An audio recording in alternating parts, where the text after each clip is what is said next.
কুমিল্লা চান্দিনা হাটে অনেকে বলে বলদ গরু নাকি খাবার কম খায়। কালাম ভাই এখানে দুইটি গরুকে খাবার দিচ্ছেন, কি কি দিচ্ছেন সেটা একটু জানার চেষ্টা করবো। এই যে কালাম ভাই ভাই, কি দিচ্ছেন বলেন তো একটু। এই যে সোয়াবিন ভুসি আর এই যে পাতা ভুসি আচ্ছা। কোম্পানির, আর লবণ লবণ। লবণ এই যে দুইটা গরুকে কয় কেজি বসে দিচ্ছেন?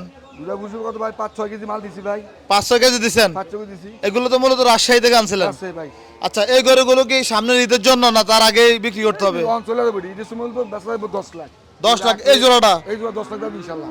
আচ্ছা, গরু তো অনেক তাজা হয়ে গেছে গা। আর দাম তো চাইছিলেন অনেক। অনেক দাম চাইছি 550। আমি দাম বেশি না জানেন তো, আচ্ছা, সবাই জানে কাল আমি ডিসকাউন্টে বেচছি, তা আমি নিলেই ডিসকাউন্ট। ডিসকাউন্ট সীমিত লাভ হলে ডিসকাউন্ট। এভাবে খাবার খাবে কি? এই যে আমি তুমি চাইতে খাওয়াইতেছি, না খাইলে আমার ওয়াফেজ, জি, না খাইলে আমার কোনো ওয়াফেজ আমি লমু, না খাইলে আমি ফিরত লমু। ফেরত নেবেন? হ্যাঁ ফিরত লমু। এই যে না খাইলে এরকম গরু কয়টা আছে আপনার কাছে? 6টা আছে 6টা। আচ্ছা, সবসময় কি থাকবে এগুলা? থাকবো ইনশাআল্লাহ থাকবো। রাজশাহী থেকে সবসময় মাল আনবেন? আমি ইনশাআল্লাহ, আমি গত বছর আনছি, এবারও আসা শুরু করছে, আইবো ইনশাআল্লাহ। গরুগুলো কি সুস্থ আছে ভাই? সুস্থ ইনশাআল্লাহ ভাই। এই যে গতকাল কাছে মাশাআল্লাহ, একদম পুরো হিট করে দিলেন কুমিল্লা চান্দিনা হাটে আজকে কালাম ভাই। আপনাদের যাদের প্রয়োজন আগামীকালকে মিশন নিবাদ আসলে পাওয়া যাবে। হ্যাঁ মিশানি মিশন নেই। মিশানি। ধন্যবাদ ভাই।